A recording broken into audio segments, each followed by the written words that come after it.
માંગરોળ તાલુકાના 15 થી વધુ ગામોના વરસાદી પૂરથી અસરગ્રસ્ત બનેલા પરિવારોને તાત્કાલિક ધોરણે કેશ ડોલ સહાય આપવાની માંગ તાલુકા કોંગ્રેસના આગેવાનો દ્વારા મામલતદાર અને તાલુકા વિકાસ અધિકારી સમક્ષ કરવામાં આવી છે।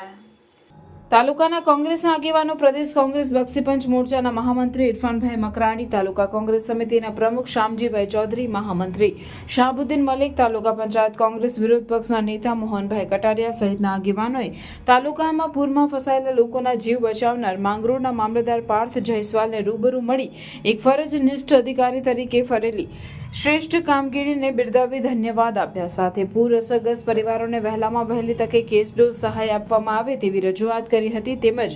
માંગરોળના તાલુકા વિકાસ અધિકારી હરદીપસિંહ ધારિયાને એક લેખિત આવેદનપત્ર કોંગ્રેસના આગેવાનોએ સુપરત કરી જણાવ્યું કે તારીખ 24ના રોજ તાલુકામાં વરસેલા ભારે વરસાદ અને ઉપરવાસમાં પડેલા વધુ વરસાદને કારણે નદીઓમાં ભારે પૂર આવ્યા હતા, જેને કારણે તાલુકાના લીંબાડા, નવગામા, લુવારા, સિમુદ્રા, કંટવા, ગીજરમ, વસરાવી, આસરમાં, રણકપોર સહિતના 15 થી વધુ ગામોમાં લોકોના ઘરમાં પાણી ઘૂસી જતા ઘર વકરીને ભારે નુકસાન થયું છે। ત્યારે મુશ્કેલીમાં મુકાયેલા પરિવારોને માનવતાના ધોરણે તાત્કાલિક કેશ ડોલ સહાય અને જીવન જરૂરિયાતની ચીજ વસ્તુઓ પૂરી પાડવામાં આવે તેવી માંગણી કરી હતી।